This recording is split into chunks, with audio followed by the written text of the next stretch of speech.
Hello, everybody. Welcome back to Every Day is Friday Podcast 365. I'm your host, Matthew, and remember to subscribe so you can join me on this journey where every day is Friday. Today, I got a special guest joining us, Laban. He is the world's best courage coach. He helps people find courage, tell the truth, and change their lives. His book is available on Amazon. It's called Bet on You. It's in the description down below. His book is in the top 0.2% of all book sales. Laban, thank you for being on the podcast, and how you doing? Young Matthew, what a thrill. I see so much of my earlier days in what you're doing, brother, and you should be really proud of what you're putting together. Mate, I'm blessed and highly favored is what you'll hear every time you ask me how I'm doing. Yeah, I mean, how's life been treating you lately? Life is never without its challenges, and I think everyone will resonate with that.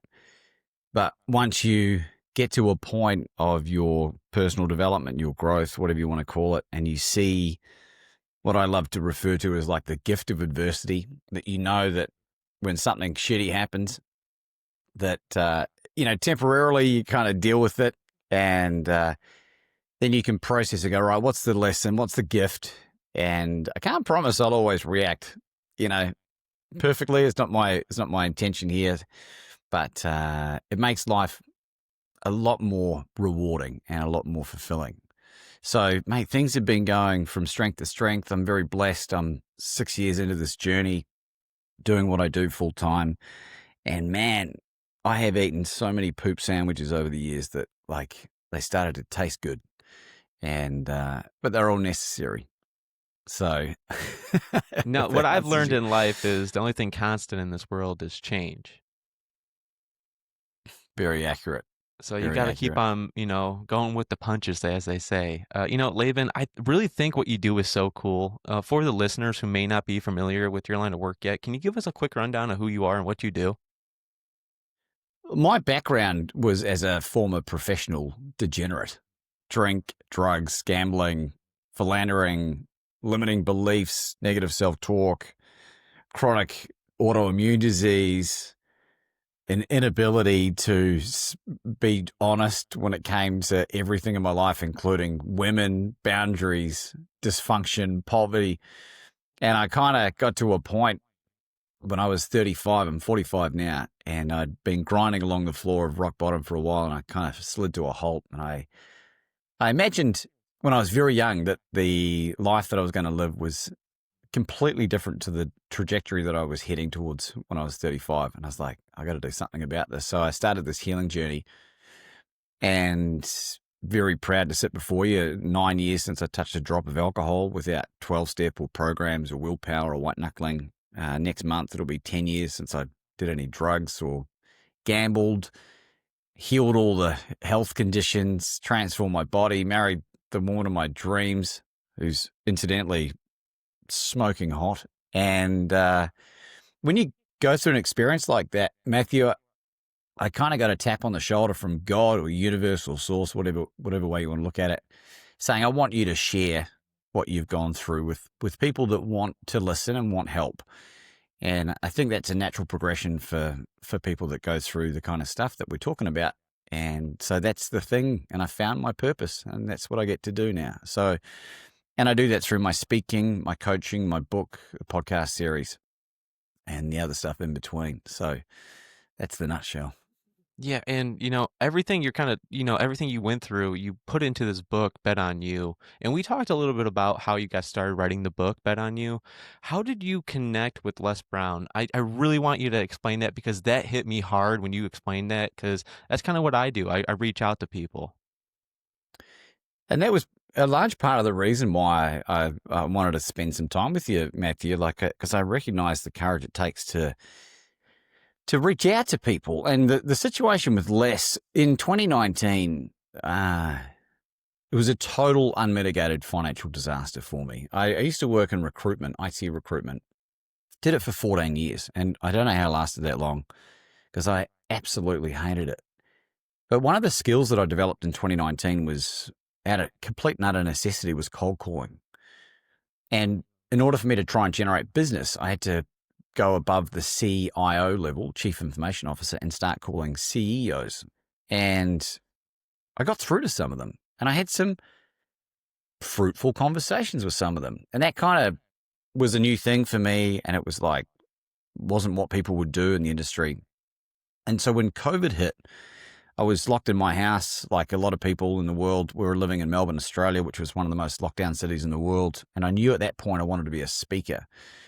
And I'd been mentored remotely through watching videos and reading stuff. People like Les Brown had got me out of some very dark places in my life. And I had an incident before I even had the podcast, before I had the book, before I had anything. And I rang Brene Brown. And Brene Brown, for anyone who doesn't know, is like largely sort of attributed with the whole vulnerability thing. And I rang her on New Year's Day, her time, at the start of 2020. And she picked up the phone. And I said to her, Brene Brown, it's Laban Ditchburn from Melbourne, Australia here. She was quite shocked, obviously, because I was calling her cell phone.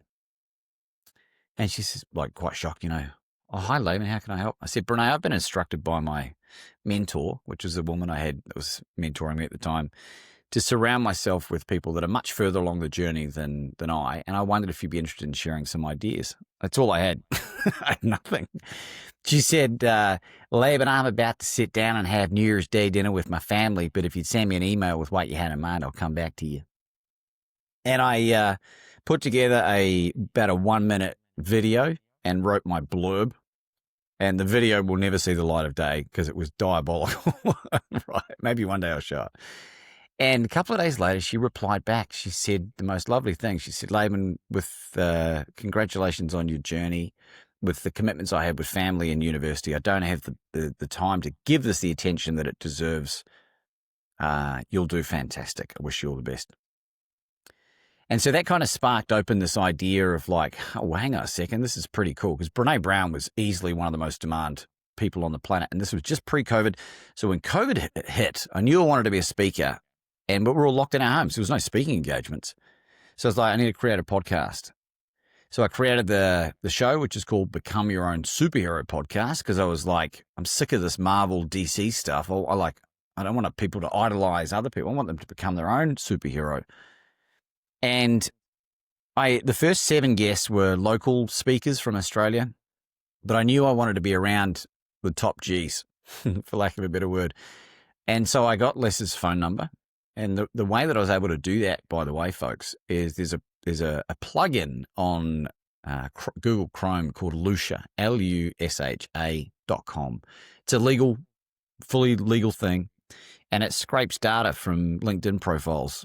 And you would be astounded at who has their phone number on there. And Les had his phone number on there. So in May 2020, we've been in lockdown for about a month and a half. About May 11th, I rang Les, and I was sitting in bed. It was about 6 a.m., pretty chilly morning in Melbourne. I'm butt naked because that's how I sleep. And he picks up the phone. Hi, Les speaking in that big, beautiful chocolate voice of his. And I said, Les Brown? He said, yes, it is. I said, Les Brown, it's Laban Ditchburn from Melbourne, Australia. He said, how can I help you, my boy? I said, Les, I'm a huge fan of you and your work, and I'm also the host of an incredible podcast series called Become Your Own Superhero. Now, bear in mind, I had about 10 subscribers at that point, 5 of whom were family, most of whom have unsubscribed since then. And I'll be honored if you came on and shared your amazing story with our audience. When are you available? And he said, well, when are you thinking, boy? And I said, to be honest, Les, whenever works with you is pretty good with me. So we scheduled it for Tuesday midnight, my time, the following week, May 14th, 2020. So I've got this 16-year-old Toshiba laptop, this rickety setup, and I get on, and everything I'm going to share with you now, I have captured on video. Because if I didn't have it on video, no one would believe me that this happened. We get on the Zoom. Before we even got into the podcast, I said to him, hey, Les, what do you think of the name of the podcast series, Become Your Own Superhero? Now, if you don't know Les Brown, you need to go and check him out on YouTube after this, and you'll understand what I mean. But if you know who I'm talking about, this will make sense. He just absolutely humbled me with how he spoke about the name Become Your Own Superhero. And I was so endeared to this man that I just started to verbally diarrhea my story of transformation to him, the drink, the drugs, the poverty, the struggles, and all these things. And they say that like one of the main characteristics of charisma is being a powerful listener. And Les Brown encapsulates that so beautifully, right? He just sat there and listened, let me just spew. And when I finished eventually, he just sat there and he said, "Congratulations, Laban." I said, "Thanks, Les." He goes, "Laban, do you have a book?" I said, "No, I don't have a book." He said, "If you're going to be a speaker, you're going to need a book to help with your credibility." And I was like, "Hey, that's great advice." And then he said to me, "Who was the most influential person in your life when you were 5 years of age?" And I'd never been asked this question before, Matthew. And I was like, man, like, is it my grandma? And I realized that despite the many, many challenges I had with my mum, it was her. And he said, "Well, what attributes did you get from your mother?" And I was like, man, she was actually unconditionally loving and tenacious and spiritual and listing all these things. And he's writing all this stuff down. He looks up at me, Matthew, and he says, "Laban, this is a God moment." He said, "I'm going to show you how to monetize your purpose." And for the next 10 minutes, he reads back to me the blueprint for this book that he wants me to write called Bet on You. Gambling was my main vice out of all the addictions, right? I was very high functioning, never ended up in the gutter, but gambling, degenerate gambling was one of the things that was really the thing. So the name was fantastic. He said, "Laban, you're going to write the book. You're going to turn the book into a keynote. You're going to turn that keynote to a 3-day retreat. And even if you stuff this up, you're going to make 6 figures in the next 12 months.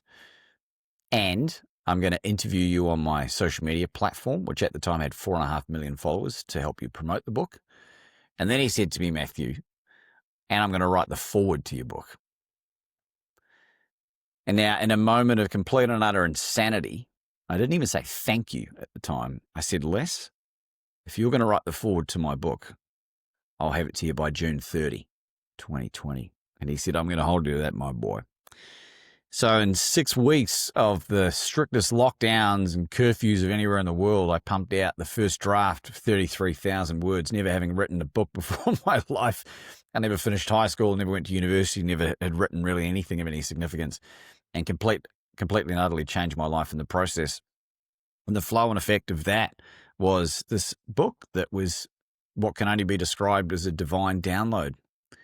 And in the process of writing the book, it was incredibly healing and cathartic. And by the way, if you're listening to this or watching this, you can use that same blueprint if you're thinking about writing a book and you're wondering where to start, because your attributes or the attributes from the most impactful person will be very unique to them, even if they cross over in many ways. In 2022, after my wife and I fled the tyranny of lockdown in Australia, we managed to get across to the US.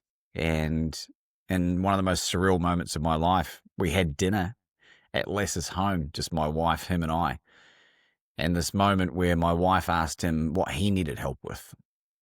And he shared about his youngest son. He's got 10 children who had been caught up in drugs and mental health issues. And he burst into tears, and my wife got up from around the table. I'll never forget this image for as long as I live, and got up and gave this big bear of a man a huge hug. And I'm just sitting there looking, going, how did that happen?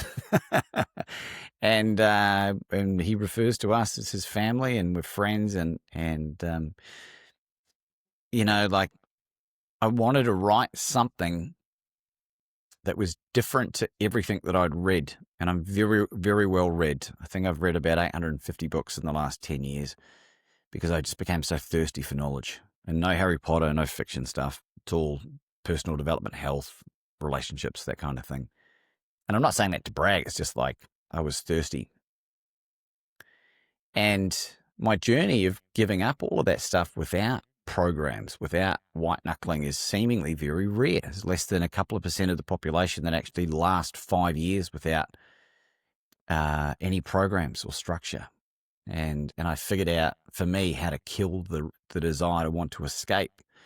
And now I think that's why the book's doing so well, because it's a pathway for people that maybe don't want to go to meetings 4 or 5 times a week, or don't want to have to use that willpower, and it's written in such a non-finger waggling way, but also very raw, because I wanted people to have the context.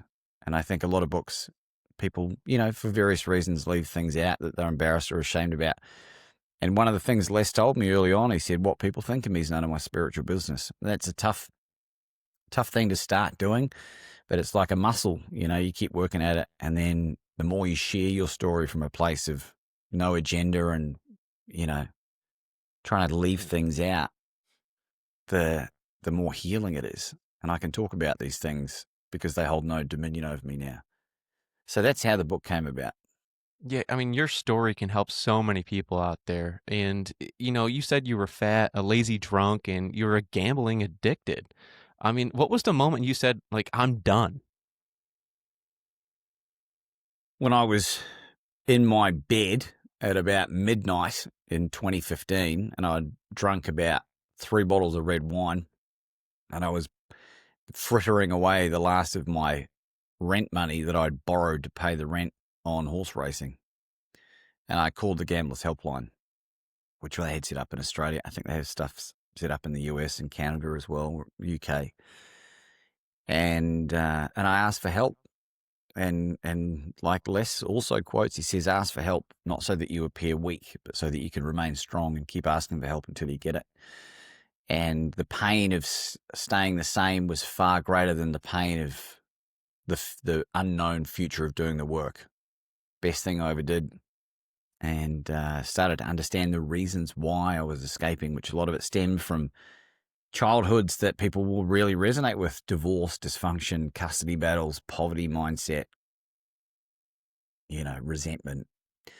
And did the start of the healing journey. And they say, it's not the destination, it's the journey. I've even heard you talk about that as well. It's a cliche statement, but it's very true. And, I copped a lot of flack from my social circle as a very social guy. And when I quit drinking, my whole friendship group just basically evaporated overnight. It's not because they're bad people, but we just had nothing in common anymore. So I was going through this healing journey. I went through this grieving process where I'd lost everyone in my life that I thought cared about me, including some family. And I was just trying to get myself better. And what I realized with time is that the universe was creating space in my life for these people, other higher quality, different people to come into my life to be part of that ongoing healing journey. And now I've become ruthless with who I allow in my life. And boundary setting is the antidote to codependence. And once you understand that, that's when the miracles happen, man. Well, Laban, I know that, asking for help is tough. I mean, and I know it took courage. What did calling help teach you about strength? The lady that I spoke to was a professional gambling counselor. And she said to me something that really shook me to the core. And I don't know whether they say this intentionally to do this, but it worked. She said that, Laban, gamblers, out of all the addictive behaviors, the drugs, alcohol, porn, whatever, have the highest suicide rate out of all the addictive behaviors because of how insidious it is. Because you can't hide the fact that you're a drug addict. It's a visible sign.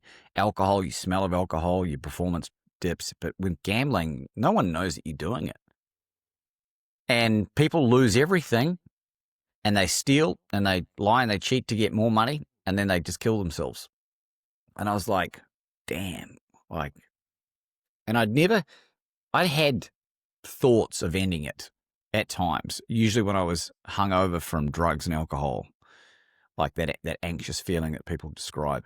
I never had a serious attempt at taking my own life. And I was like, that's not what I want. That's not what I want. And so that was enough of a motivator for me to just start that journey. And I got put in touch with the gambling psychologist run by the Salvation Army here in Australia.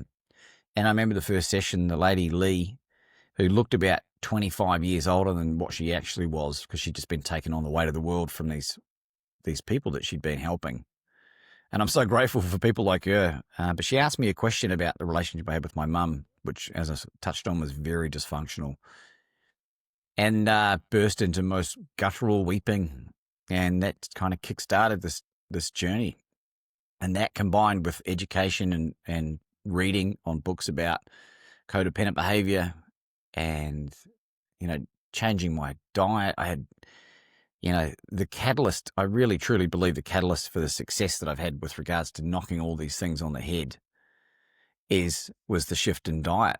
And that fixed the autoimmune stuff. I ended up on a carnivore diet for 3.5 years. I cut out all plants with the exception of black coffee and healed everything. Lost 60 pounds of body fat, put on a 30 pound of muscle, put on a half a pound of skeletal bone density, which is unheard of, and started running ultra marathons inexplicably in 2018 from like nothing to 100 Ks or 60 miles in 16 weeks.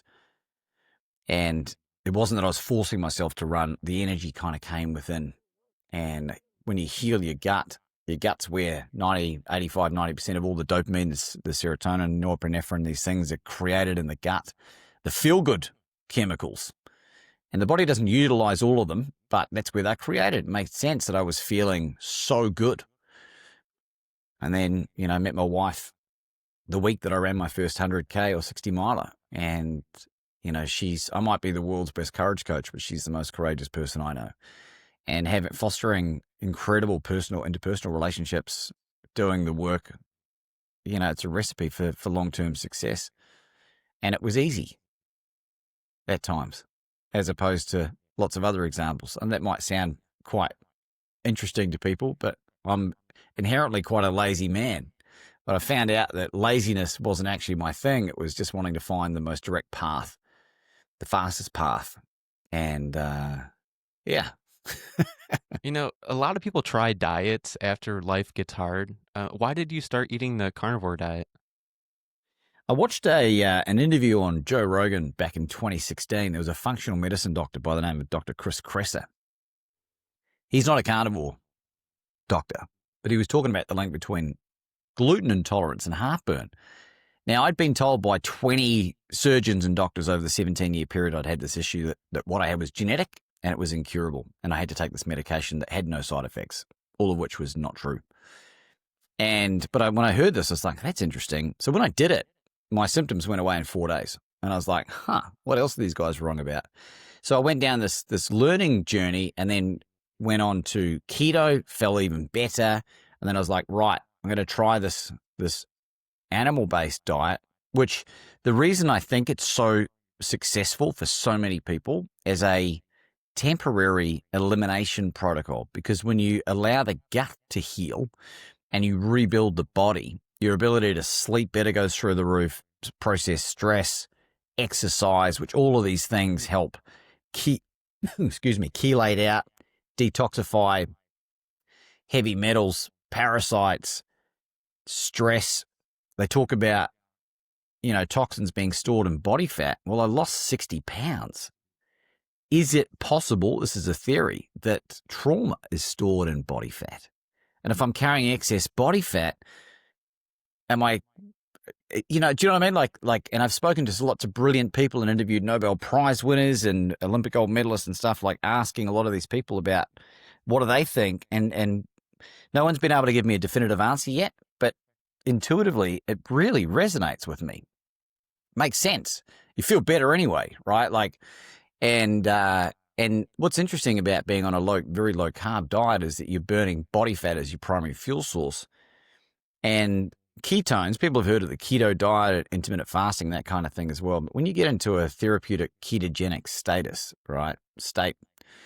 there's three components to the ketone body.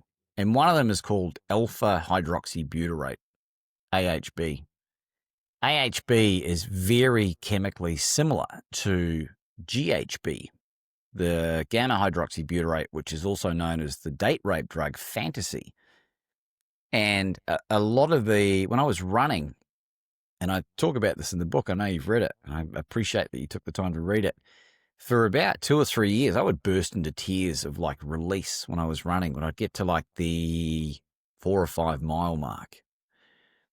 And then after a few years, it just stopped. And my theory is that I was able to process a lot of that stored emotion and clean up my body and just bring it back into homeostasis. And I think that when you feel bulletproof, your ability to lean into the real tough stuff in life go around making audacious declarations like the world's best courage coach. You better bloody be in alignment with that statement. Otherwise, you're just like everyone else. You're talking out your ass. And so that has given me this accountability, forward, perpetual momentum to stay in integrity with that statement. So I'm constantly putting myself out of my comfort zone because I'm not here to rest on my laurels. And I got a lot of work to do. And yes, I've had some really great success in lots of areas, but there's still plenty of work to be done. And I want to continue to be a shining example of practicing what he preaches. Because there's a lot of brilliant people that I've met that have been the OGs in the personal development world that are not in integrity with the very thing they started out. I'm not here to diss on them or hate on them. I'm grateful, and I'm standing on the shoulders of many giants with this stuff. But I want to be the first to say, I made a mistake. Like, sorry, the thing that I was talking about was incorrect. If I was to find out that eating a bag of spinach every day was the optimal way to eat, and that was the thing, like that was the truth, that was truer than the truth, then that would be the thing that I would do. I can tell you now, it's not. And if you eat spinach in large quantities, you will dump a lot of what's called oxalates into your system. And they are anti-nutrients, protection mechanisms that the plants create that cause a whole litany of issues, especially when you've got autoimmune issues. So it's just like, these are just little examples of things that are, you might be listening to this going, oh, that makes sense, or, oh, that's polarizing. But then as long as you remain open-minded to the fact that you might be wrong, then you continue that leveling up. And that's the journey that I'm on. My highest core value is the truth, no matter how painful it is. And there's a great quote. It's like, if you tell the truth, you never have to remember anything. And I don't want to have to remember anything, even though my brain has gotten really good and really sharp and my memory's gotten really good for lots of things. So does that help? No, food really does affect how we feel every day. I always say to people, and some people don't like it, but you are what you eat. I mean, put down the Flamin' Cheetos, put down the McDonald's. And, I even heard you on a podcast. I was listening to a lot of your content. I mean, why do you think seed oils are so bad for people? There's a couple of reasons. You think about nature and you think about what God created for us to eat. The process in which to get the oil from start to finish is pretty diabolical and very unnatural. They grow GMO crops, which are doused in glyphosate or Roundup. They high pressure extract the oils. They have to bleach and dye them. And if you go deep on this stuff, if you look at the history in the last 100 years in the West, including my country, US, Canada, UK, the direct correlation with the introduction of seed oils predominantly sort of came out in the 1940s or 50s, but it really came into play in the 70s, 60s, 70s, when people switched out like butter for margarine and that kind of thing.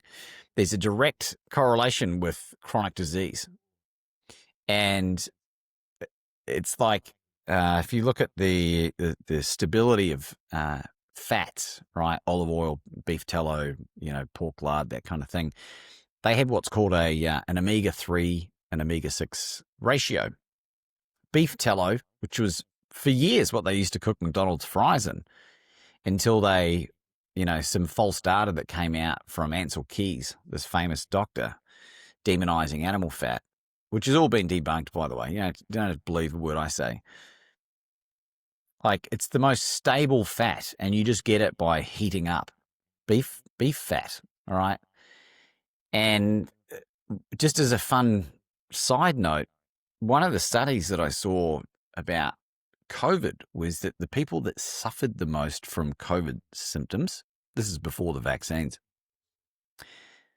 were people that had excessively stored amounts of linoleic acid, which is this high omega-6-3 ratio, right? So the closer the ratio, the more stable the fat is, which is why they talk about not frying in most olive oils, because they're okay as a dressing on a salad, for example, but they're not very stable. Beef tallow is very good. And these people, because excess stored linoleic acid stores in the body fat. The body fat is like a protection mechanism for the body. And you hear stories about people that have been working with asbestos for years back in the 70s or 80s. And they end up being opened up for some kind of heart surgery or whatever they're getting. And they find that the asbestos has been bound in this like gel phlegm thing that the body's put around it as a protection mechanism. The body doesn't know how to process a lot of the stuff. And seed oils, like these refined seed oils, have a 2-year half-life in the body. So if you eat something today, in 2 years, there'll be half as much. That's what that means. And that plus interviewing and learning from people that have been studying this stuff, that are doctors, that are scientists for years, and have been working out the links between the introduction of this and chronic disease, it makes perfect sense. Now, I don't expect people to believe anything that I say without validating that. But one of the people that I interviewed was a guy, Dr. Chris Kenobi, who was an ophthalmologist, an eye surgeon, who developed multiple sclerosis or rheumatoid arthritis. I forget which one it was. And he healed it with a carnivore diet. And what he found was that a lot of the people going blind and glaucoma and stuff was stemming from excessive amounts of seed oils. And they oxidize very quickly. So you've heard of antioxidants, right? These are highly oxidized. And the reason that we get sick is just because the level of inflammation in the body keeps rising until the point where the immune system just can't handle it and something gives out. And so that's one example. But there's some, you'll see if you waddle through the quagmire of information on there, if you're following people on Instagram and on social media, there's always differing opinions. You have to do this for yourself. I cut them out and felt infinitely better, right? Like when I eat them, incidentally, if I accidentally consume them somehow, which is very rare these days, I get a pain in just above in my pelvis area. And like it's instantaneous. It's really weird. My body has become like really receptive and sensitive in the best way possible to knowing what's good and what's bad. I can't eat gluten without paying the consequence for it. Even purely organic einkorn, fermented sourdough, it still affects me psychologically. And but I've been able to reintroduce a lot of things back into my diet that I used to enjoy because I did the necessary work. And once you start to understand these things, it's like it makes perfect sense when you understand that the very reason why animal fats were demonized was off the back of a deliberately bastardized study. When you understand where the food pyramid comes from, it stems from compromised, agenda-driven stuff from the Seventh-day Adventist movement that were instrumental in creating the food pyramid with all the heart-healthy grains and all of the stuff. And just a quick side note, if you care to indulge me, like the lady that founded the Seventh-day Adventist movement, Ellen G. White, had visions from God. Thousands of them, 5,000 to 6,000 of them documented. And one of the visions she had for the congregation, for the men, or for everyone, was basically what's now known as a vegan diet or a plant-based diet.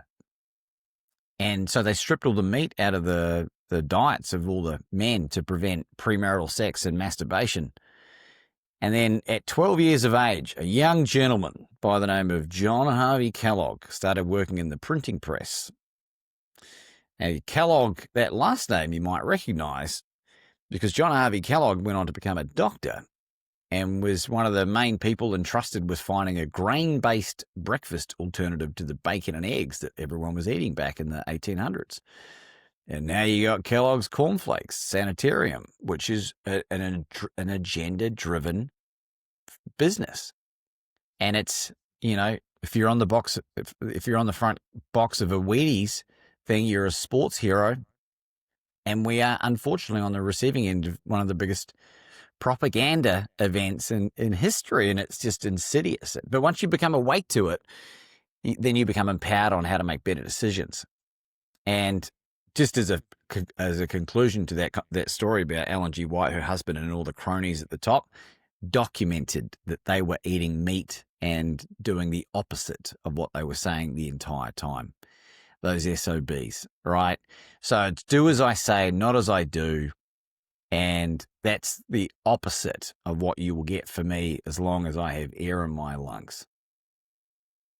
For the listeners out there, everyone out there, please do your own research. Just don't listen to what we're saying here, because that's what matters here is do your own research and dive deep into everything that we're talking about here. And, Laban, you're a man that believes in dry fasting, and, it sounds insane. And what's the science behind it? And can you dive into that and unpack it for me a little bit? And for the listeners who may not know what dry fasting is, can you describe it to us? Dry fasting, you've heard of intermittent fasting, you've heard of juice fasting, you've heard of water fasting. Dry fasting is nil by mouth, no food or water. And if you do a hard dry fast, that's no food, water, or water contact. Dry fasting has been used as a healing modality for thousands of years. And just as a quick example, you can look at the Islamic faith, where during Ramadan, they don't eat or drink anything during daylight hours, right? What happens is, with dry fasting, it's the equivalent, 1 day dry fasting is the equivalent of like 3 to 4 days of a water fast, but nothing gets into the body at a cellular level better than dry fasting. And when you have to educate yourself on this, and you start small, and there's a reason why I know about this, right? Because you've got to have a very strong why with all these things, is that you get into this very deep therapeutic ketogenic state. Your human growth hormone goes through the roof. Stem cell production goes through the roof, far higher than anything you'll get from stem cell injections, by the way. And this is all free. The body will eviscerate broken, folded proteins, parasites, scar tissue, dead cell. Like it's survival of the fittest. So only the strongest parts of the body survive. The reason I know about this, if I could share something personal with you guys, is that my wife and I have gone through 20 consecutive miscarriages, of which 4 of them are ectopic. And in the process, lost all her fallopian tubes, of which you've only got 2, right? Now that happened because when she was 16, she went through some systemic childhood sexual abuse from her stepfather. And there was 2 pregnancies from that abuse and 2 illegal underground abortions that took place to hide the fact that he'd been doing this. And one of them scraped her uterine wall down to 2 millimeters, and it had never recovered. And I'd learned about this fasting because dry fasting has been used for stage 4 cancer, unless you've had chemo or radiation, like the worst health conditions ever, but you need to know what you're doing. And these people are doing supervised dry fast up to 9 days, by the way. And what happens is the body fat, which is the primary fuel source when you're dry fasting, breaks down, and body fat's made up of glycerol and metabolic water, structured water, the best water, right? And so the fat, the glycerol, is used as a fuel source, and the metabolic water is used to hydrate you. So you don't do any vigorous exercise. You do walk. You walk up to 6 miles a day because you got to keep the body moving. And the healing, the longest I've done is 2 days. My wife did 5 and regrew back her uterine wall from 2 mils to 14 millimeters in a month, verified through scans. If you were to go or Google, how long can I survive without water, it'll say 3 days. It's all BS. And so if that's what's out there, if that's what's coming back when you chat GPT or Claude or Perplexity, some of this stuff, learning how to navigate and find the source of this stuff is a real art form. Because I just want to know the truth so I can make an informed decision. That's it. And this might be the first time you've heard about this. But the challenge is, like, I get a lot of comments on my social media, like, that they just want to know the quick fix solution. And you can't give them that without the context. Because you have to have a very strong reason why you're going to mentally get through the barrier of cutting out food and water out of your diet for the first time in your life. It's wild. And that's what I encourage people to do, to become the master of your own domain, take full accountability for your situation. It may not be your fault, but it is your responsibility. And as a result, my wife, she's just the most inspiring person I know. She's just like, who does that? She wants a baby so bad that that's the step she's willing to take. And, we're in the process of going through IVF, and we're confident we'll get a great outcome. But equally, if the universe doesn't have that in store for us, we'll just deal with it, and we can adopt, or we can surrogate, or we can steal a child off the side of the road. Whatever's easy. Finding the right person. Yeah, no, for real. And, finding the right person really does take time. Well, do you want me to push back on that a little bit? Well, I've read your book, and, you're a guy you've been on over 200 dates. And it's just kind of mind-blowing from women from around the world. What what did that teach you about love? So I believe, just for authenticity, I believe the number was 150 first dates over 2 years. But there would have been well over 200 if you include all the secondary dates and relationships. The longest relationship I'd had prior to meeting my wife, we've been together 7 years, over 7 years now, was a year. And most of them should have ended after about 6 months. Had I known then what I know now, that process would have been a lot faster. Because when I finally decided to step away from the crutch of dating apps and force myself to do it the old-fashioned way, I'd done all the work, and I was able to handle any rejection that I got. And I just think the universe opens up the portal for you to find your purpose partner.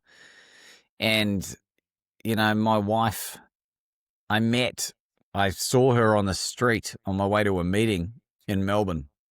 And I met her on Queen Street, which I think is pretty cool. And I spied her from about 80 yards away, and I just locked eyes with her, and I can only describe what happened next as being struck by a bolt of lightning, picked up by a force far greater than I'll ever understand, and levitated towards this beautiful creature and plonked down in front of her. And I looked her dead in the eye, and with the confidence of 1,000 Spartan warriors, Matthew, I said, "Excuse me, but you are stunning. And I wondered if you ever drank with me one time." She said, "You look good too." And we've been inseparable ever since. And that's all possible because I had, the whole time she was creating me, she wrote a very explicit list of she wanted a bald New Zealander who didn't drink or do drugs, who was into fitness, who wanted to build an empire together, that wanted a family, that loved her family, that loved to travel every 3 months, which even with lockdowns, it's averaged out to be every 3 months, by the way. And she even put in there that she wanted to have mind-blowing sex twice a day. And she had to dial that back after about a year because we were wearing each other out. But that's the level of specificity that she went into. And I also put that I wanted an Eastern European woman. I wanted strong family values aligned, all these things. And the universe just brought us together after I'd done the work. And I think it's a good lesson for all of us. It's you're not doing it to meet someone, that the meeting someone is the byproduct of doing the work. And the reason I was saying it's a lot faster than you think, that when all of these things are in alignment, then it happens far faster than you'll give yourself credit for. And but if you're at a stage in life where you are alone and unhappy and miserable, and what a great gift that is if you're willing to do the work. Now's the time, yo. Now's the time to start that process.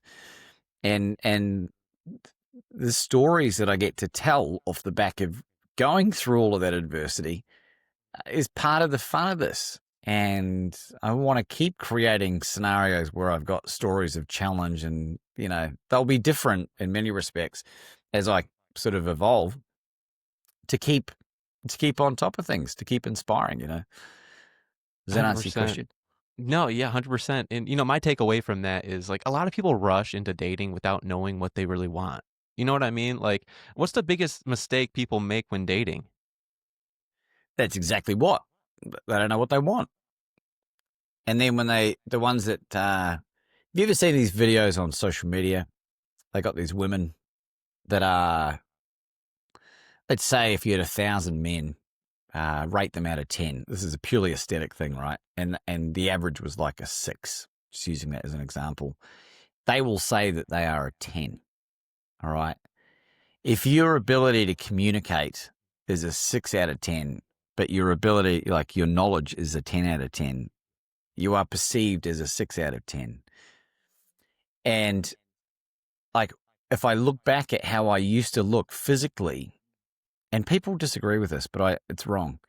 They say that Anna would still love you either way with your 60 pounds heavier. No, incorrect, because the level of self-respect she had and the way that she looks after herself physically, being overweight was a symptom of a lack of discipline in my life. She wanted someone that was disciplined. So by being with me, that would be a boundary setting issue. So you have to, if you write the list, right, if you create the list in a manner, and this is what my wife coach with our private clients, right, no matter what age they are, you write the list of exactly who you want, and then you have to look at yourself and go, who do I need to become in order to attract and hold on to that person? Because if you're a sloth and you want Brad Pitt, good luck to you, right?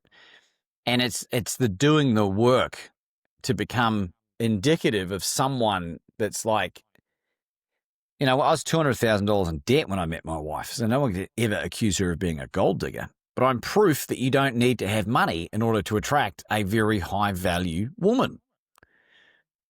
I've just blown all that stuff out of the water. It's not true. It's not true, because she saw something in me. If you were to speak to her, she said she saw something in me that even I didn't probably see at the time, the potential.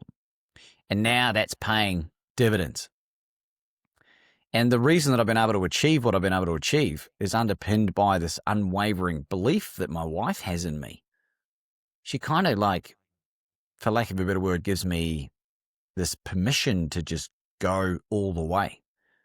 Because if I'm going to do this, Matthew, I'm not going to do it to become the third best courage coach in the world. I'm going to be the world's best courage coach. And I would encourage people that once you find your purpose, like, become the best in the world at it. And you'll hit a lot further up than what you would have if you just go on to be Australia's best courage coach. And the right people resonate with it. And it polarizes away the ones that don't get it. And that's okay. And that's what we teach people. And my wife has been instrumental in helping women create a list that have been single for 35 years, that are in their 70s, that they've found and met someone and are having a level of love and connection that they've never experienced in their life. It doesn't matter how old you are. It's just being very clear about what you want. And as soon as you do that, the reticular part of the brain opens up and the subconscious opens up and you start to attract that. And it works with bad stuff too. And when you're writing the list, you don't put what you don't want. You put what you specifically want, the positive attributes. I don't want someone who's going to cheat. No. You'll end up attracting who you are. So you have to do the work. You know what I mean? Yeah, people forget that love takes real work, and you have to put in a lot of work into yourself to becoming, why would someone want to date you, like you were just saying? I think the catalyst really was the forgiveness and the loving of myself, because you got to imagine, like, I have lived a wild Charlie Sheen meets Fear and Loathing in Las Vegas kind of life at times, right? And that most of that stuff's behind me.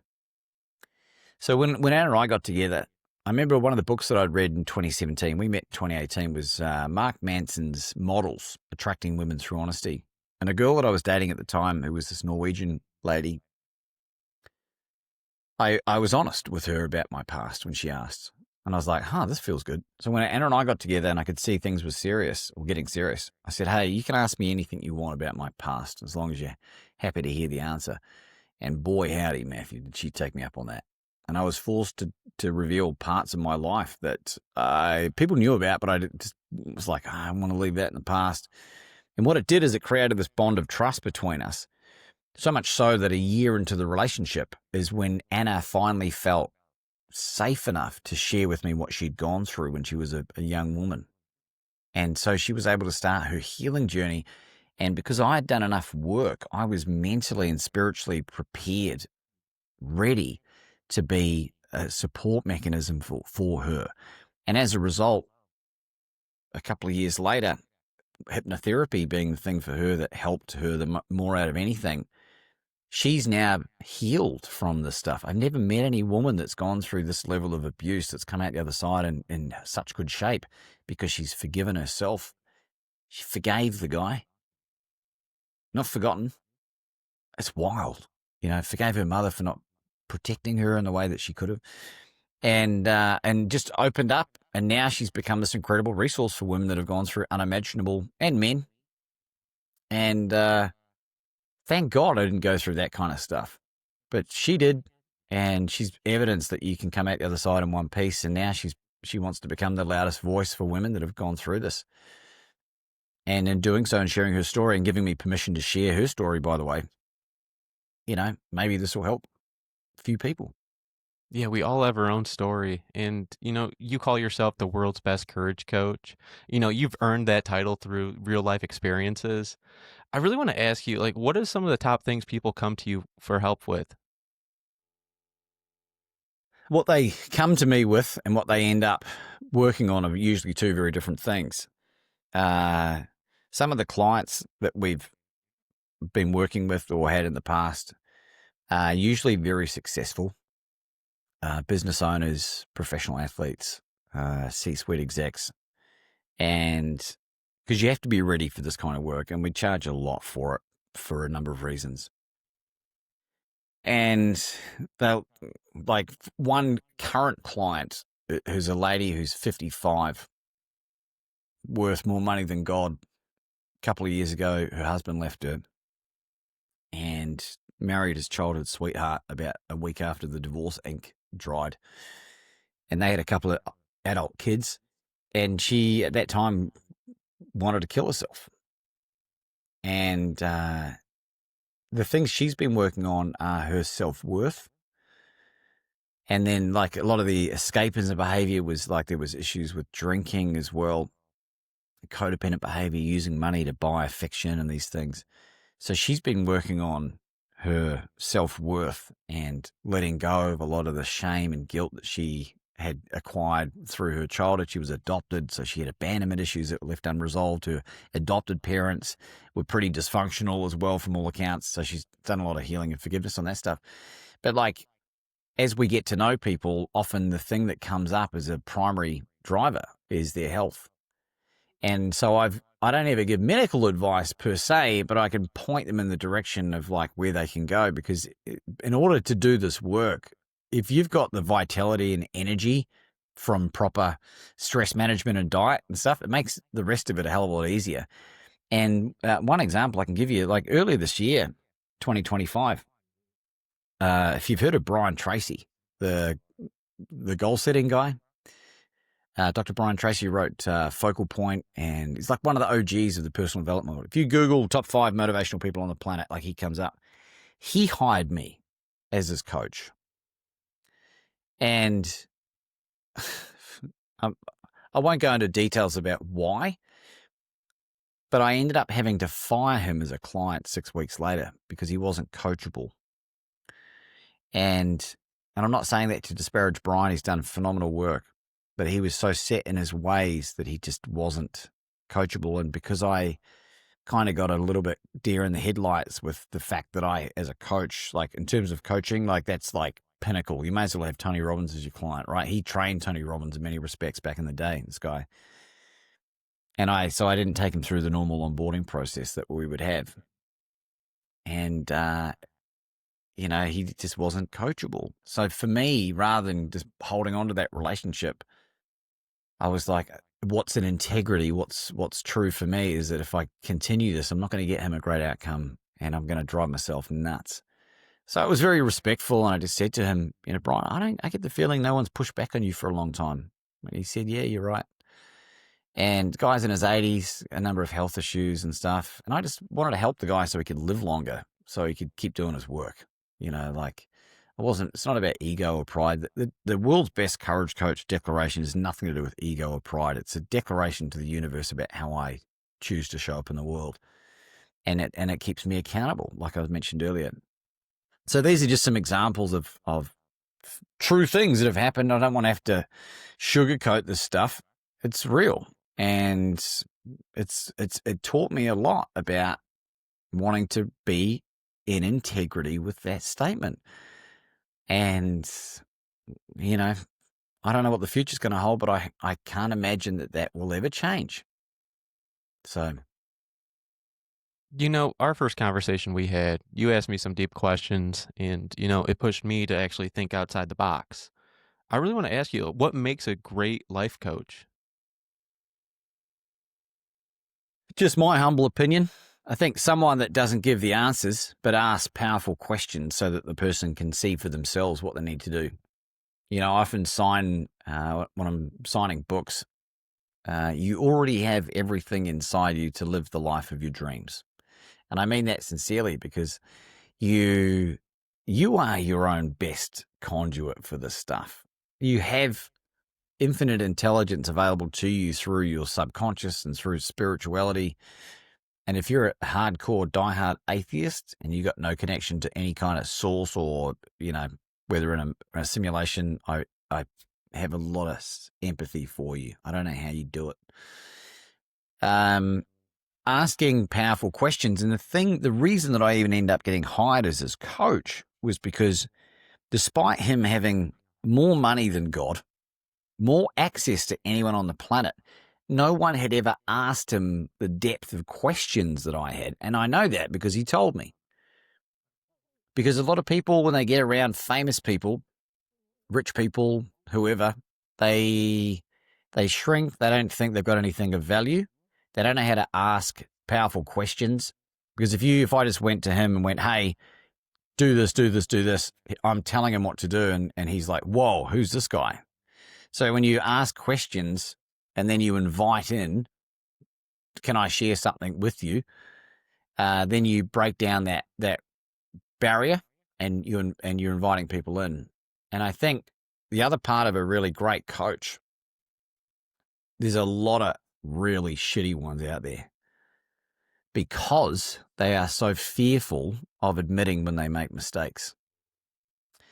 And you have to be in integrity with the things that you're talking to your clients about.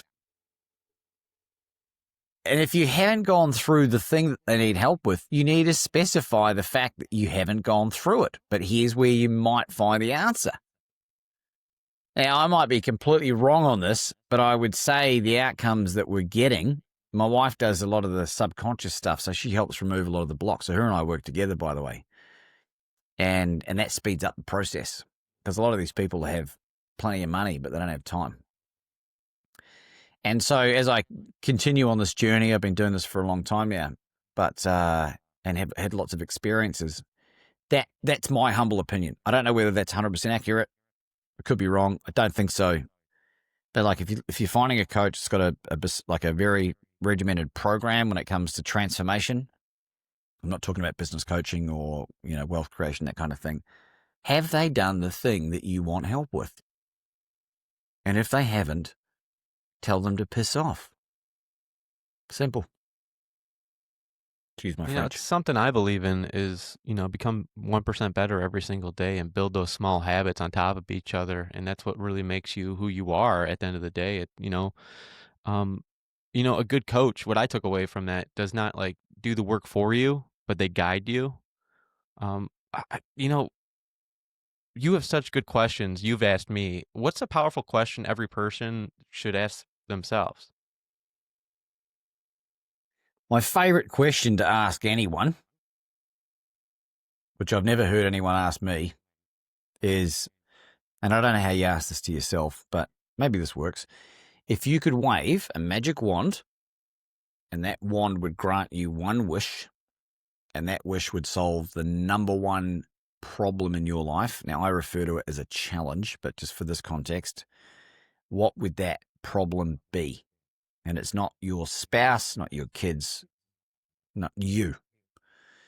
The number one thing. And most people have never been asked that question. In fact, no one that I've ever asked it has ever been asked that before. And it forces you to think about yourself for a second. And particularly women have a hard time answering this because they're so busy martyring themselves out to their kids or their spouse. And what they don't realize is that if they improve themselves as a matter of urgency, the other parts of their life will get better as well. So if you could wave a magic wand that would grant you one wish, and that wish would solve the number one challenge in your life, what would that challenge be? And they're varied answers, but it's usually health, particularly in the world we live in now. Yeah, thinking ahead can wake people up like that. Like if you really think about it, I mean, like what does someone's life look like, if they stay in the same path for like one more year and they don't make any changes? I went for a run near where I live. I live in a beautiful part of the world, Sunshine Coast in Queensland. It's about an hour drive north of Brisbane. And we're right near the water, this beautiful river, not far from the ocean. I went for a run, I don't know, 5 months ago, 6 months ago, whatever it was. And there's a playground there with chin-up bars. And I often go there and go do a few chin-ups, pull-ups, whatever. And there was a mother there with her 3-year-old son. And she wasn't wearing fitness stuff. She was wearing like civilian clothing. It was a bit out of place. And the son was on the elliptical going hell for leather. And I paid a compliment about great parenting or whatever. Anyway, we started talking. And long story short, she was there because she'd had a huge fight with her husband who had a real issue with alcoholism. And she had another kid as well who was with her grandparents or her parents. And she just fled the house. And I said, do you mind if I ask you some questions? Right? Because I'm just naturally nosy bugger. And she said, yes. And I said, have you threatened to leave your husband before? She said, yes, I have. And I said, how many times have you followed through on that commitment? She said, I never have. And I said to her, how many more promises to yourself are you going to break before the wheels well and truly come off? She came around to the house later that day, picked up a copy of my book. There was a lot of crossover with the behavior of her husband, who was completely delusional about how bad he was. And about 2 weeks later, I get a text message from her saying, Laban, I did it. I left him. And she'd taken her last $300 and booked her 2 sons into a motel and left him. And I was like, holy crap.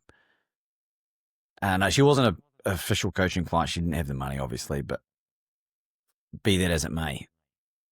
And so I helped her just with some language around how to navigate that situation.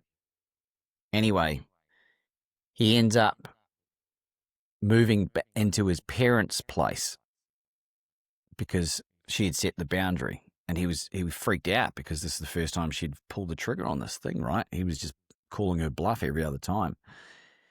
And he had a relapse, and then the parents, because she'd learned how to communicate what was going on to his parents, because her parents, she's got no other family apart from his parents, right? And they intervened and they formed an intervention, and then he agreed to go to get therapy and counseling. And about 2 months later, I rang her and got sent a voicemail. And she messaged me back. She said, Laban, I can't talk. We're on holiday, vacation. And I said, we? Is that everyone? She said, yes. And the relationship was the best that it had ever been. Now, what role I played in that, I don't know. It's irrelevant. But that marriage went from a guaranteed failure rate. And in my opinion, divorce should be the absolute last resort. All right. Yes, I understand there's circumstances with violence and that. Yes, you got to use common sense. But like once the family dynamic is broken, divorce on society is the greatest cause of the dysfunction in the world. You can disagree with me on that if you like. Just look at African American communities to label out. It has a very high divorce rate and the issues with that, right? And the point of sharing this is that, like, how many other people would A, have the balls to speak to someone that they just met like that, 2, have the knowledge or the experience to even know what to say, and 3, like, what was I trying to get out of it? Like, it was lose-lose for most people because people can react all kinds of ways. Thankfully, I've done this long enough where I can frame it in such a way that I'm not trying to fix people, but I can just, she saw for this herself that she was breaking these commitments to herself, and she was the one that was suffering. It wasn't his fault that she was in such a shitty situation. He was a part of it, but it was hers. And she went, right, I'm putting the foot down. I'm leaving for 3 days. Set the boundary. And all of a sudden he's like, I don't want to lose my family. And so, I'll report back if I hear further updates in the future if we do this again. But this is the stuff that is really, really rewarding and really fulfilling. And I want to do this as much as I can and get this message out as much as I can. And the book is the best way for people to get to know me and my story in the way that you're infinitely more empowered now with knowledge off the back of it. Is it the greatest book ever written? Probably not. Is it pretty good? I don't know. You tell me. Was it helpful and did you learn anything? Was there something in there that you hadn't thought of before? You tell me. Because that's the feedback that you need to go, right, I'm on the right path here. And let the market dictate, the success of what you're doing, whether it be the book, the speaking, the coaching, the podcast, whatever. Well, personally, I highly recommend the book. I don't want to spoil too much of it. It's a great book, my opinion. In the stories that are in it, I just fell so in love with all of them. I was like, what just happened? What? You did what? Why did you do that? It was one after another. And, keep doing what you're doing. You're doing a great job. I have great gratitude towards you and everything you're doing. And thank you for being on the podcast today. And, this is the Friday mindset part of the show. I want to dig into your journey, your mindset, and the moments that have really shaped you. What has been the best piece of advice you ever received? Maybe because I use this more than anything else, but it really is a couple of things, if you'll indulge me. What people think of me is none of my business, spiritual business. No one's coming to save you. And when you tell people your problems, 90% of people don't care, and the other 10% are glad it's happening to you and not them.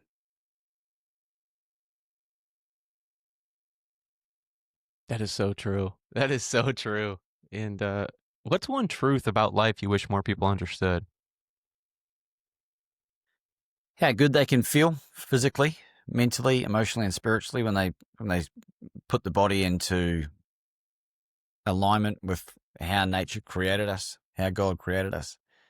Most people have no idea how good they can feel. And when you feel how I feel the majority of the time, what I do, which looks like it might be tough from the outside, is effortless. I have this hunch on what you're going to say on this one, but I've talked to you about this before. This is one of the questions I ask people all the time. What is something significant from your childhood that shaped into who you are today? Significant good or significant bad?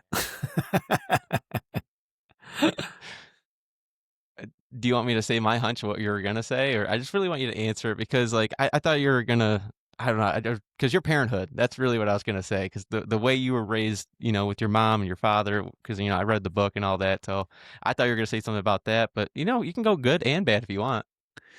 Well, there is no bad, right? A good friend of mine, Chris Doris, who's known as the mental toughness coach, he's really the reason that the world's best courage coach declaration came about. He's an incredible guy. Someone I would really recommend you have on your show as well. He says, ain't bad, just is. And because if now that I look at my childhood through this different lens that I used to, all of the shitty situations were instrumental in helping me de-learn and then relearn the functional way of doing it. And so they were wonderful, wonderful gifts.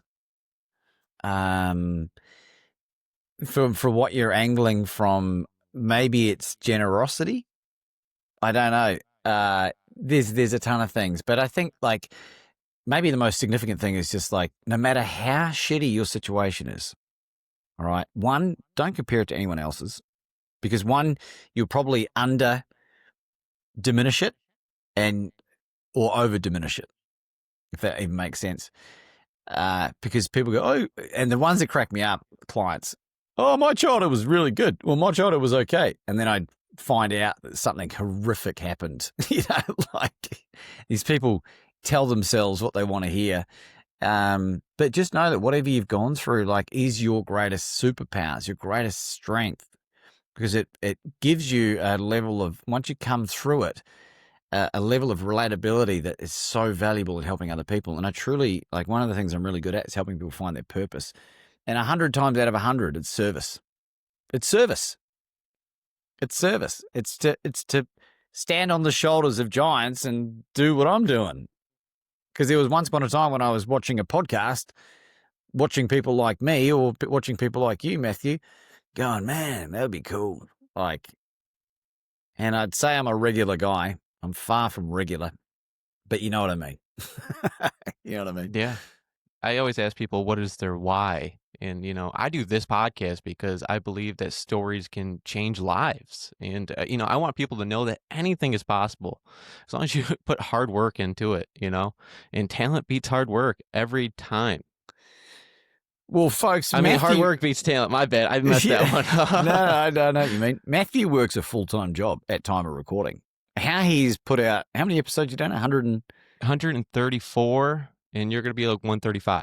And what time frame? 2 years or a year and a half? A year and a half. Year and a half. Like, folks, I did 100 episodes in about a year during lockdown.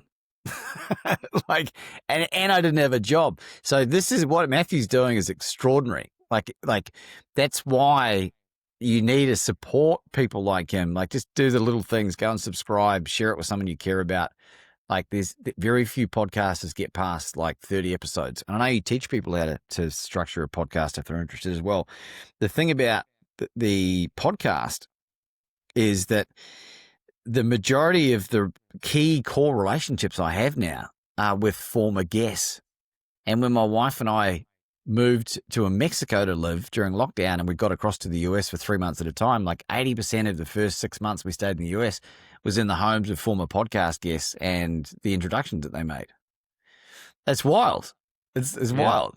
So this and because you're such a good researcher and you're diligent, you're reading and researching, like you're learning, your rate of knowledge is going through the roof. I can already hear in the language of some of these interviews that I watched, and you're doing great work, Matthew. Yeah, it's something truly special when I get to interview people from all the way across the world. I get to dive into their stories and experiences. And just like you were saying, like the connections I make through the guests. And I have such gratitude to all the listeners that are tuning in right now. And, my dad, that's my number one fan that's listening right now. Thank you. He's always been supporting me throughout my whole journey. What's your dad's name? Mark. Mark, you did great, kid. You did great. You raised a good one. And, someone asked me a question. I Matthew, told him, I want the same thing. Yeah, what is it? Sorry to jump in. I just noticed. Can I coach you for a second? Yeah, go for it. I don't think you receive compliments very well. Oh, I kind of get nervous and I kind of just go off the side to them. Can I just, this is for everyone listening as well, by the way. All right. And I don't mean to embarrass you, put you on the spot. This is really important.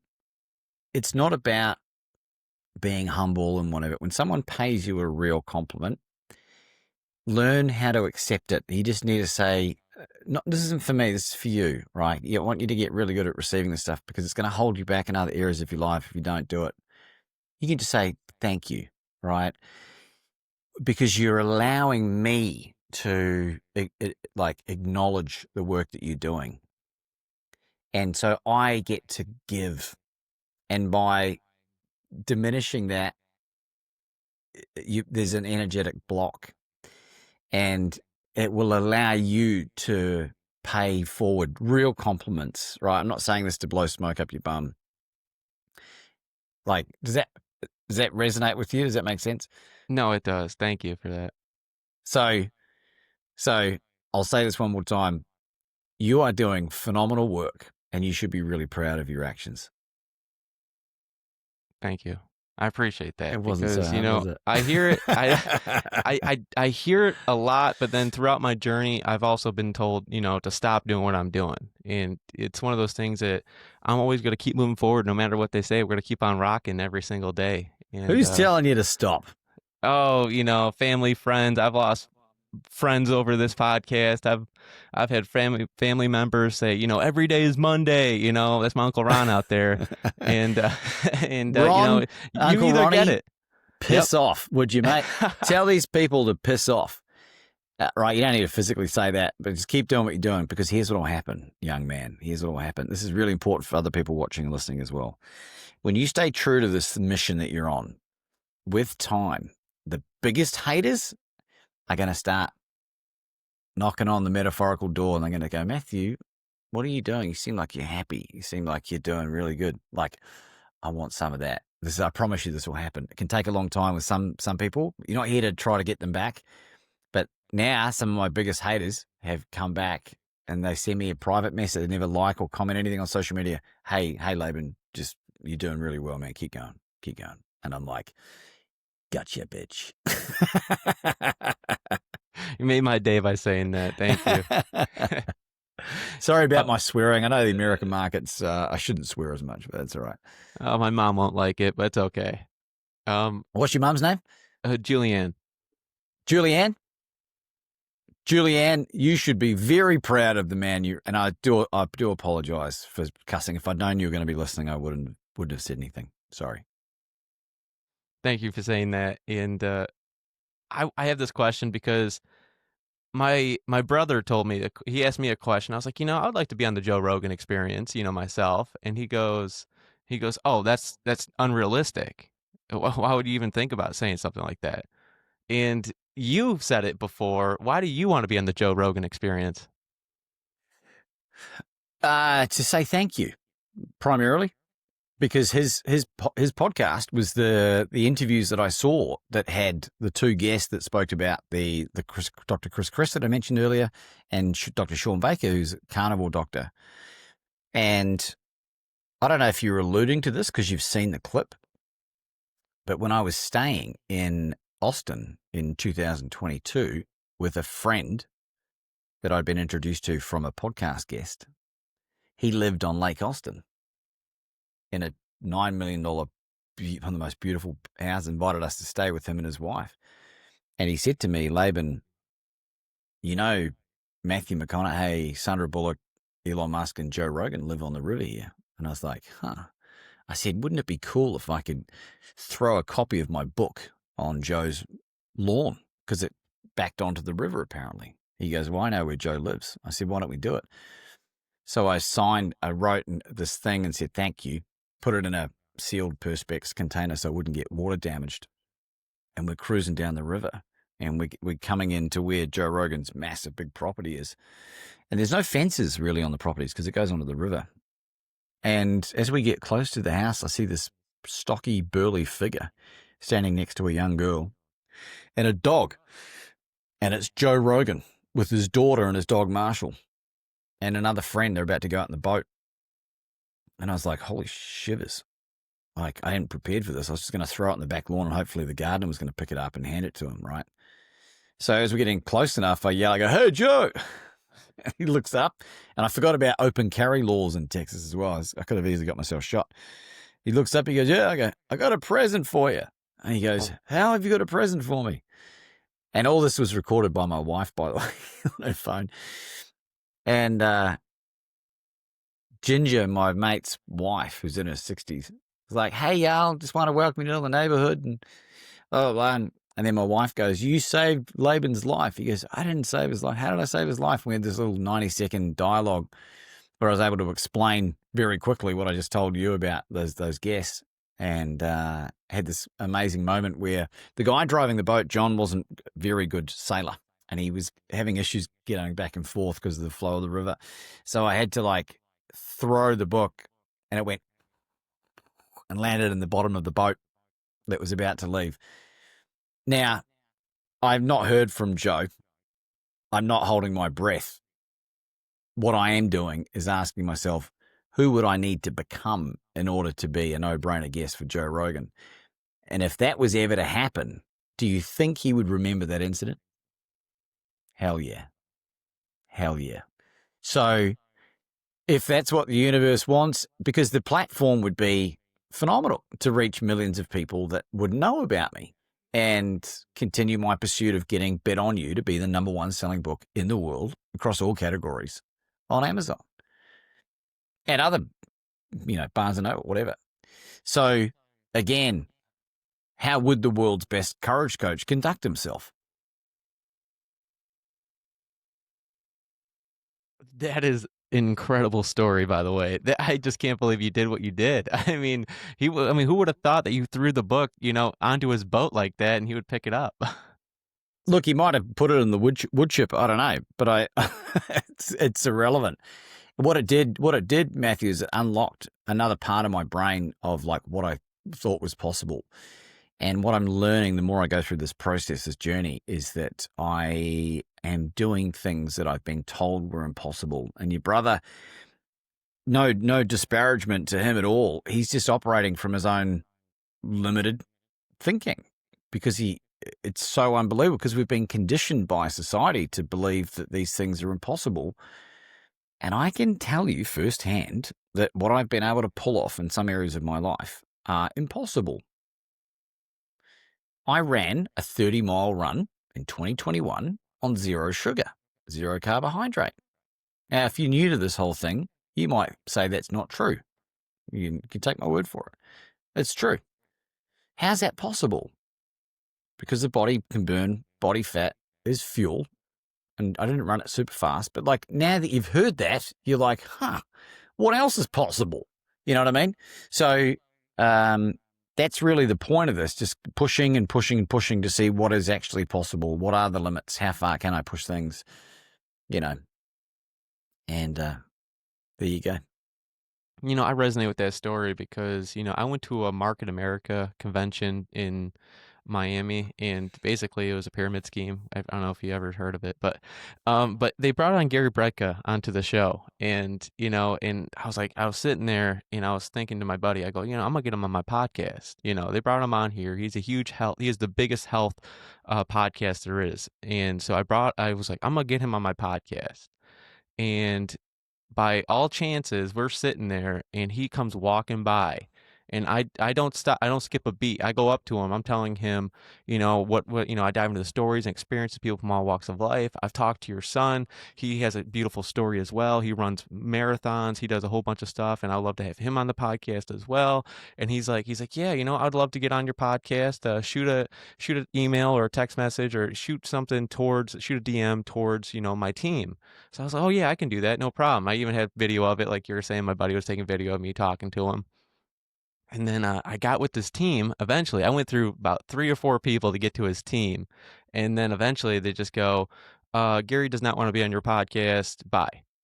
And I was like, okay, it's like it hurt for a brief second there, but I was like, you know what? This is not going to stop me from, chasing after my dreams, because it's just one guest that doesn't want to be on my podcast.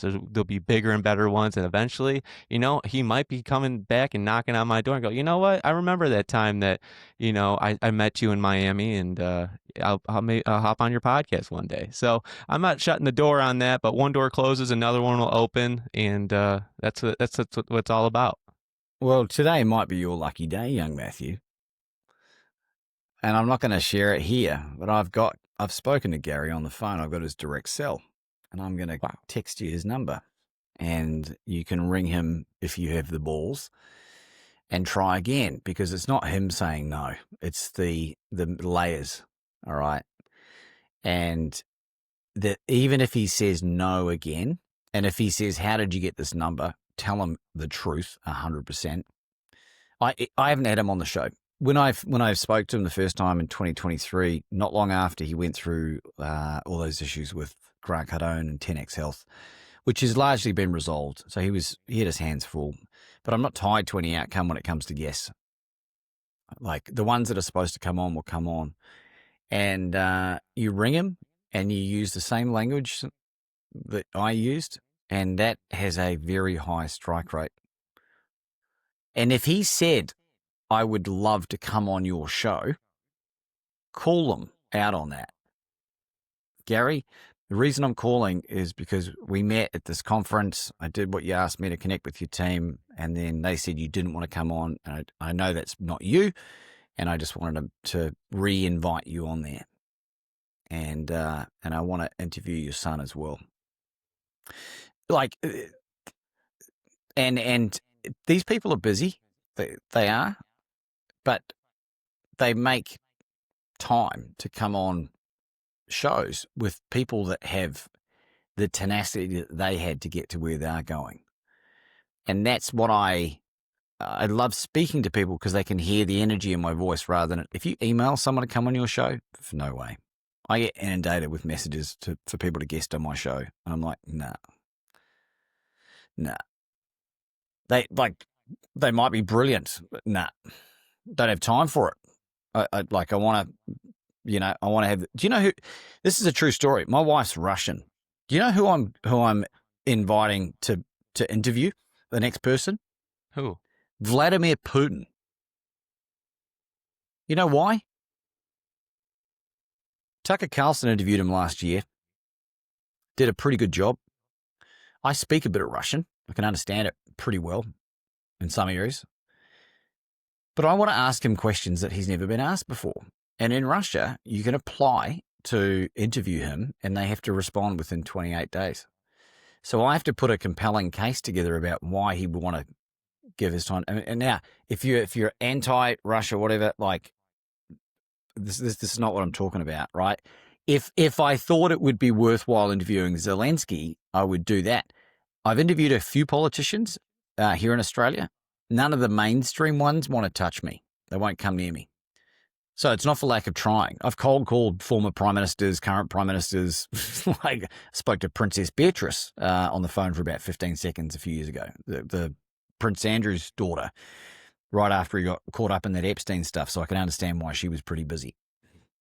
And I just want to humanize people. They'll trip themselves up if they are a bad actor.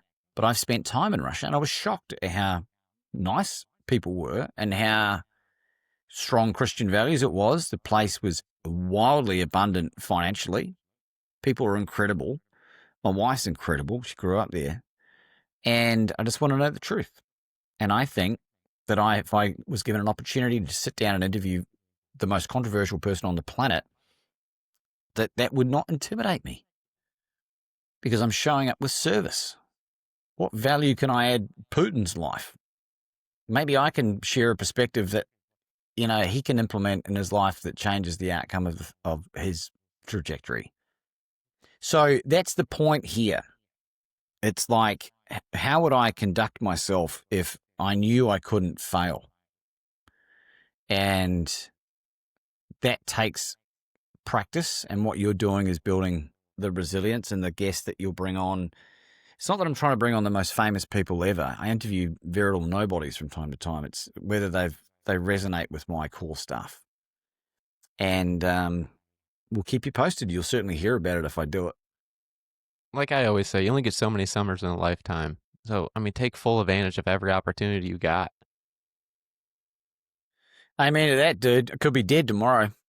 You never know. That's what I'm saying. Yeah. Like, you got to take opportunities like that. I'm so grateful for your time and all my guests that's been on this show, because that's so precious.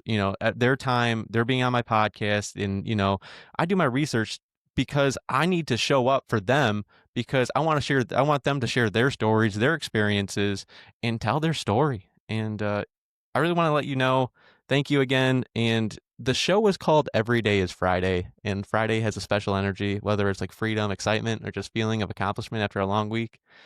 I want to hear from you. What does Friday mean to you? It's funny you bring this up. When you work for yourself, weekends don't have the same meanings, but it does have a different energy to it. I think there's a collective energy of the people that are doing jobs that they hate or deplete them of their life force, knowing that at the end of that day, for the majority of people that work a day shift, that they can breathe a sigh of relief, and maybe in that little window of time, they can stumble across your podcast and they can watch an interview that will allow them to find their purpose and walk away from a job that depletes them of their life force, stops them from spending more time with their family, and is a net negative to society, and do something that's a net positive. And, always bring that every day is Friday energy into everyday life. That's what I like to say. Well, as I like to call it, fry yay. I'll put that on a shirt. That's good. And so you need to have Rebecca. You need to have Rebecca Black on your podcast. the singer Yeah, of I know. That would be a good one Friday. as well. That would be really Yeah. good. That would be a very good one. I don't know if she fell off the map or what, but I'll reach out. Like you said, I'm not afraid of reaching out to anyone because She'll you come on never the know show, who's dude. going to answer the door. And just Let me like you, see. like you never know. One door closes, another one will open, and that's the beauty of life. Let me see if I've got her number for some reason. I don't know that I don't. She'll be on Instagram. Well, that's a wrap for this episode today. I know the listeners got a lot of great value out of this. It's been an awesome conversation. I appreciate you being here. As they say in Spanish, Matthew, con gusto. Or as they say in Russian, bajasta. You're welcome. Now, to everyone listening, stay tuned for more amazing stories on Every Day is Friday Podcast 365. If you enjoyed this, make sure you follow, share, and keep that Every Day is Friday mindset going. Stay inspired and make every day feel like Friday. Until next time, everybody.